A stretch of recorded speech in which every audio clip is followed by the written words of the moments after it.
사랑하는 이글스필드 가족 여러분, 11월 28일 토요일입니다.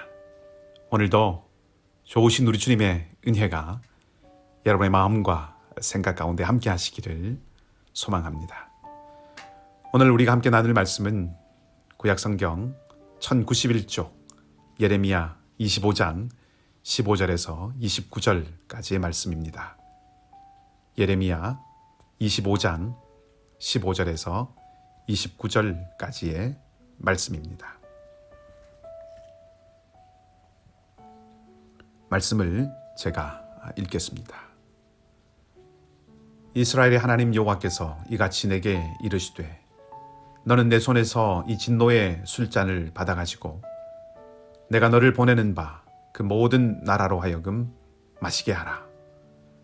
그들이 마시고 비틀거리며 미친 듯이 행동하리니 이는 내가 그들 중에 칼을 보냈기 때문이라 하시기로 내가 여호와의 손에서 그 잔을 받아서 여호와께서 나를 보내신 바 그 모든 나라로 마시게 하되 예루살렘과 유다 성읍들과 그 왕들과 그 고관들로 마시게 하였더니 그들이 멸망과 놀램과 비웃음과 저주를 당함이 오늘과 같으니라. 또 애굽의 왕 바로와 그의 신하들과 그의 고관들과 그의 모든 백성과 모든 섞여 사는 민족들과 우스 땅의 모든 왕과 블레셋 사람의 땅 모든 왕과 아스클론과 가사와 에그론과 아스돗의 나머지 사람들과 에돔과 모압과 암몬 자손과 두로의 모든 왕과 시돈의 모든 왕과 바다 건너쪽 섬의 왕들과 드단과 데마와 부스와 살적을 깎은 모든 자와 아라비아의 모든 왕과 광야에서 섞여 사는 민족들의 모든 왕과 시므리의 모든 왕과 엘람의 모든 왕과 메대의 모든 왕과 북쪽 원근의 모든 왕과 지면에 있는 세상의 모든 나라로 마시게 하니라. 세삭 왕은 그 후에 마시리라. 너는 그들에게 이르기를 만군의 여호와 이스라엘의 하나님의 말씀에 너희는 내가 너희 가운데 보내는 칼 앞에서 마시며 취하여 토하고 엎드러져 다시는 일어나지 말아라 하셨느니라. 그들이 만일 네 손에서 잔을 받아 마시기를 거절하거든 너는 그들에게 이르기를 만군의 여호와께서 말씀하시기를 너희가 반드시 마셔야 하리라.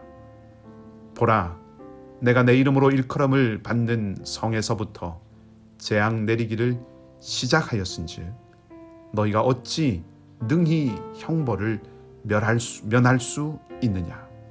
면하지 못하리니 이는 내가 칼을 불러 세상의 모든 주민을 칠 것임이라 하셨다 하라. 만군의 여호와의 말씀이니라. 아멘. 하나님께서 예레미야에게 새로운 역할을 맡기십니다. 15절을 보면 예레미야는 하나님께서 내리신 진노의 술잔을 받아서 하나님이 보내시는 모든 민족에게 가서 그 잔을 마시게 해야 합니다. 예레미야의 사명이 유다를 넘어 열방의 민족들에게로 확장되고 있죠. 처음 예레미야를 부르셨을 때를 생각해 보면 예레미야는 태어나기 전부터 하나님으로부터 민족들을 뽑고 파괴하고 파멸하고 넘어뜨리며 건설하고 심게 하는 사명을 받았습니다. 그리고 이제 그 사명을 감당해야 하는 자리에 세워지게 됩니다. 예레미야는 그 사명에 순종하지요. 18절 말씀부터는 그 진노의 잔을 받아 마시는 민족들의 이름이 기록되어 있습니다. 예루살렘과 유다로부터 시작한 그 이름은 애굽과 블레셋, 에돔과 모압, 암몬, 두로와 시돈 등 유다를 둘러싼 나라들로부터 시작해서 아라비아 사막에 있는 민족들, 그리고 바벨론에 있는 지역까지 언급되고 마지막으로 바벨론의 왕까지 나옵니다. 26절 말씀에 나오는 세삭이라고 하는 이 이름은 바벨론에 대한 일종의 암호입니다. 참고로 고대에는 숫자가 따로 발달하지 않았기 때문에 글자 알파벳에 고유한 숫자가 정해져 있었습니다. 바벨론이라고 하는 그 나라 이름의 바벨이라는 글자를 히브리어로 쓰고 그것을 숫자로 바꾸면 2 그리고 12라고 하는 숫자가 나옵니다. 히브리어 알파벳 순서대로 숫자가 그렇게 매겨지는 거죠. 그런데 그것을 이 히브리어 알파벳의 제일 끝으로부터 거꾸로 숫자를 붙여주면 이 두 번째 글자와 12번째 글자를 찾아서 그것을 가지고 글자를 만들면 세삭이라고 하는 것이 됩니다. 그래서 이 세삭이라고 하는 이름이 이 바벨을 의미한다라고 보게 되는 거죠. 아무튼 이 여러 민족들에게 심판을 선언하시고 27절 이하를 보면 이 심판이 얼마나 강력한지 취하여서 토하고 엎드러지고 다시는 일어날 수 없는 지경이고 그리고 누구도 예외 없이 이 심판을 다 당해야 할 것이라고 하나님 말씀하십니다. 이 말씀을 통해서 우리가 생각해 볼 수 있는 것들이 몇 가지 있습니다. 첫째는 하나님은 온 세상의 하나님이시라는 사실입니다. 고대 사람들의 이 신에 대한 생각은 제 아무리 강한 신이라도 자기 민족의 신에 지나지 않았습니다. 바벨론의 신이 따로 있고 애굽의 신이 따로 있는 것이죠. 그런데 오늘 하나님은 모든 민족들을 상대로 심판을 선언하심으로 온 세상의 하나님이심을 보여주고 있습니다. 그리고 온 세상의 하나님은 가장 강력한 애굽과 바벨론까지도 심판하시는 능력의 하나님, 온 세상의 통치자이신 하나님이십니다. 두 번째, 하나님의 심판이 하나님의 백성으로부터 시작되었다 하는 것입니다. 18절 말씀을 보면 하나님의 진노의 술잔이 예루살렘과 유다 성읍에 먼저 주어집니다. 29절을 보면 하나님의 이름으로 일컬음을 받는 성읍에서 재앙이 내리기 시작했다라고 말합니다. 하나님의 심판이 이 하나님의 백성으로부터 시작했다라고 하는 것은 또 두 가지를 생각해 보게 합니다. 먼저는 선택과 특권에는 엄중한 책임이 따른다는 것이죠. 유다는 열방 가운데 선택받은 하나님의 백성입니다. 그것은 말할 수 없는 은혜의 특권이죠.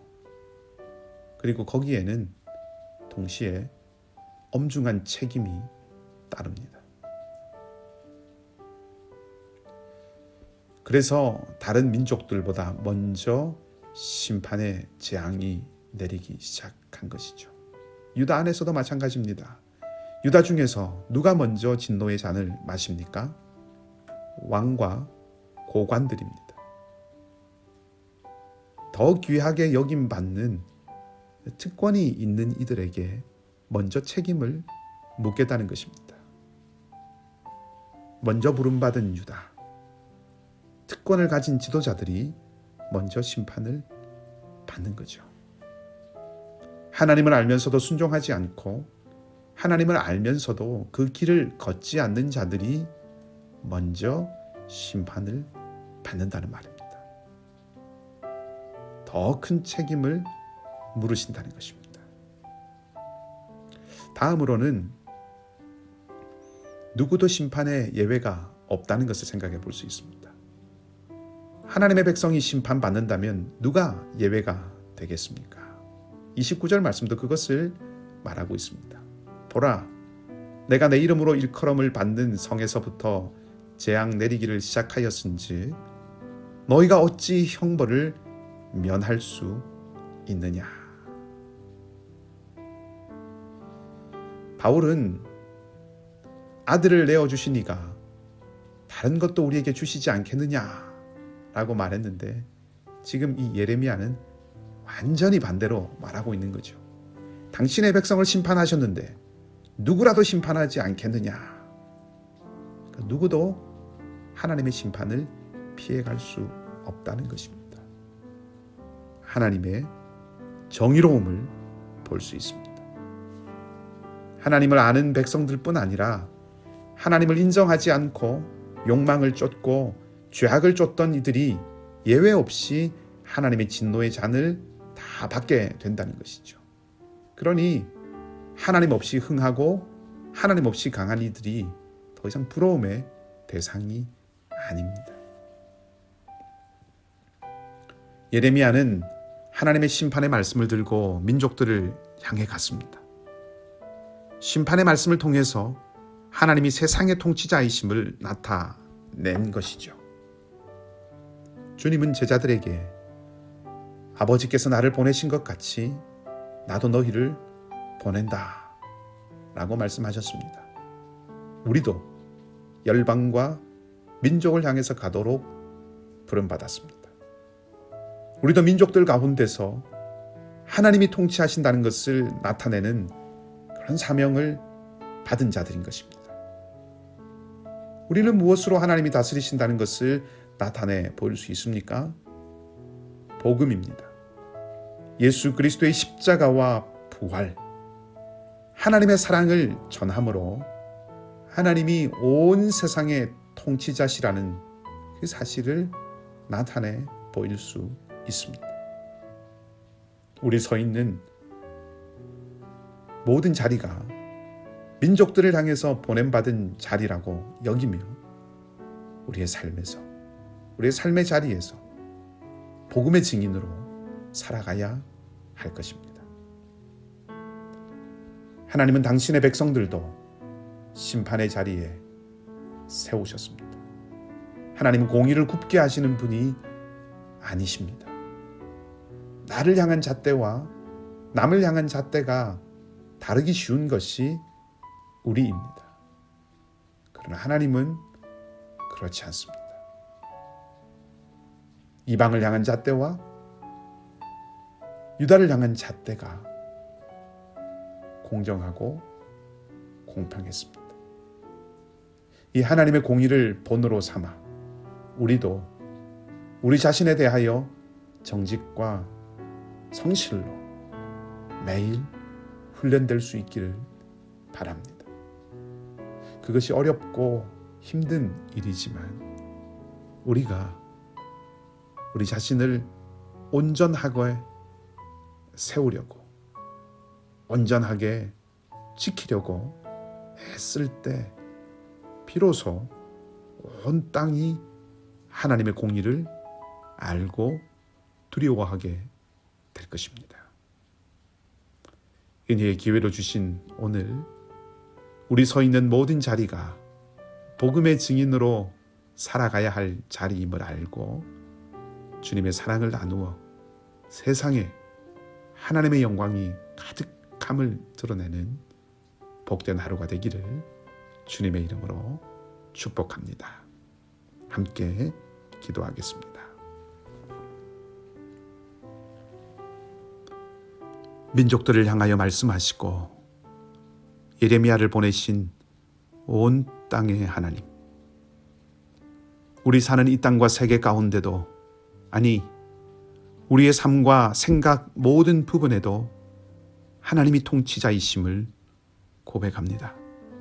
그 고백이 입술의 고백만이 아니라 삶의 고백이 될 수 있도록 인도하여 주시옵소서. 우리가 서 있는 곳에서 복음의 증인된 삶을 살아갈 수 있도록 우리의 마음과 입술을 주장하여 주시고, 유다와 예루살렘에게 더욱 엄중한 책임을 물으셨던 하나님의 공의 안에 우리 자신을 정직하게 세워 늘 겸손하고 진리의 길을 선택할 수 있는 용기를 잃지 않게 해주시옵소서. 춥고 긴 겨울이 시작됩니다. 우리 몸과 마음이 함께 움츠려 들지 않도록 은혜를 주시되 이 겨울에 더욱 추위가 힘들 이들을 기억하게 하시고 그리스도의 사랑을 나누게 하시며 우리 공동체 안에 있는 작고 연약한 지체들을 또한 주님의 사랑으로 우리가 섬길 수 있도록 은혜를 더하여 주시옵소서. 상록회 어르신들의 건강을 지켜주시고 어린 자녀들과 미래를 두고 기도하며 염려하는 이들을 붙들어 주시고 주님이 길을 내시고 주님이 친히 이끌어 주시옵소서. 소망의 끈을 놓지 않고 믿음으로 한 걸음 한 걸음 나갈 수 있도록 마음과 생각도 지켜주시기를 원합니다. 이윤성 자매의 회복과 치료의 모든 과정이 주님의 손안에 있음을 믿습니다. 긍휼이 한이 없으신 주님의 은총이 그 모든 과정마다 넘치게 하여 주시옵소서. 오늘 하루의 삶도 온전히 주님께 맡겨드립니다. 주님 사랑하는 우리 모든 교우들과 우리 각자의 삶의 자리에 임마누엘의 하나님으로 함께하여 주시옵소서.